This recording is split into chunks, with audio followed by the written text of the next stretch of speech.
I ghosted my family and fiance after what my sister did. I need a little advice on the matter as I don't know what to do anymore. I was 21 when my fiance asked me to marry him. He was the absolute light of my life. We had known each other since preschool, our families are very close. He would come and have dinner with us on a daily basis and vice versa. He doesn't have any siblings but I have two older sisters. Which is very important as he was also very close with them. We grew up together.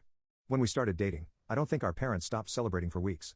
He helped me deal with a lot of my anxiety, and even when I gained a little weight and my mother berated me saying he was going to leave me, he told her off and said he loved me for who I was, not for what I looked like, even though he claimed I was the most beautiful girl in the world to him.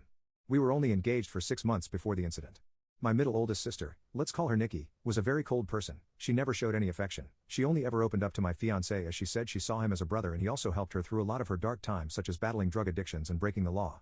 She and I never saw eye to eye. I loved her dearly because she was my sister but didn't like her as a person. Out of the blue she tells me she wants to take me clubbing as we had never been together before and she felt bad that she was so distant to me. I agreed and that night we went out. Clubbing wasn't really my style, but once I had a few drinks, I loosened up a little and began having fun. The night was going smoothly until Nikki spotted a guy across the room whom she claimed she wanted to climb like a tree. She walked over to him and within a few minutes she was back and she had a sour expression on her face. I asked her what was up but she never said anything. I kept pressing because I didn't want our night to be ruined. She then told me the guy didn't want her number but he wanted mine instead. I told her he was a loser and there were plenty of guys around who would alive to be with a girl like her. She didn't budge though. She told me she needed to use the restroom and then we would leave. I waited for an hour. During this time I was sipping on a lot of different cocktails. I then started feeling really dizzy and lightheaded. I figured I'd just cab it home as I was certain Nikki had left. On the way out though, I bumped into a friend of Nikki's whom she had briefly dated. He asked me if I needed a hand to my car and I explained I was getting a cab. He said he was getting ready to leave and we could share one. I told him okay and we walked out of the club together and into the first cab we saw. I tried to find my phone in my purse but I felt myself getting dizzier and dizzier. I don't remember what happened next as I blacked out and the next morning I woke up on a hard sofa, my head pounding. When I came to, I realized I was in Nikki's friend's house and my phone was sitting on the glass table in front of me, but it was flat. When he noticed I was awake he offered some tablets and water and explained that I had passed out in the cab and he didn't remember my parents' address so he just picked me up and took me back here where he laid me on the sofa. I told him I needed to go home as my fiancé would be worried. He called a cab and I left.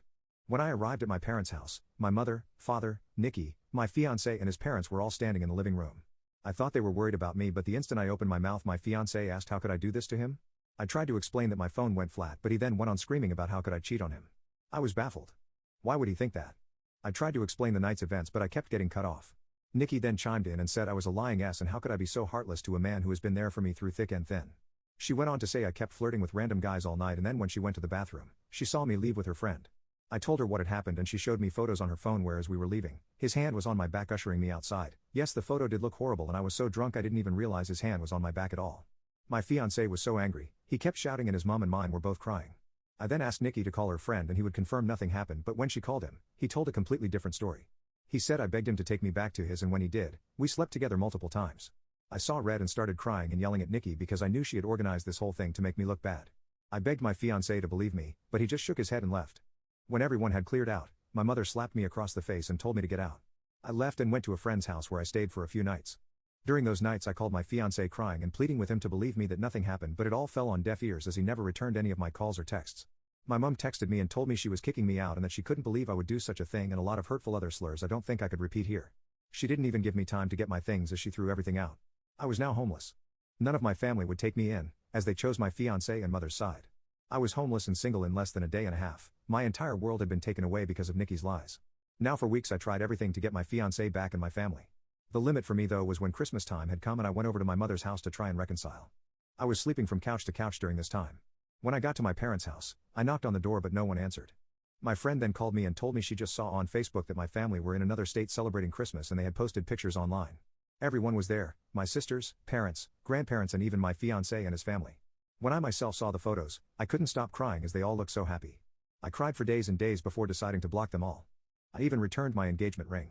My friend knew someone a couple hours away who was looking for some help in his restaurant and he even had living arrangements above where he worked so I could get rent at a cheap price and work at the same time. I wanted to start over with my life as it hurt me that no one took my side and they all left me to fend for myself. I was able to move pretty quickly and was doing well. The apartment was tiny and I had to work 10 plus hours almost every day, but I was able to save a lot of money. I'm not living in the apartment anymore. I was able to rent a much nicer condo but I am still working at the restaurant as assistant manager. Now it has been roughly 2 years since I left and have not spoken to any of my family. I have no idea what is going with them until I got a knock on my door. It was my ex-fiancé. I was shocked to say the least. All these feelings came rushing back and all I wanted to do was jump into his arms. But then I remembered the pain I had felt and tried to slam the door in his face but he stopped it and asked that I let him explain. He said that Nikki had gotten married and she had confessed that she lied about the situation because she had found someone she loved so much and realized what a horrible thing she had done.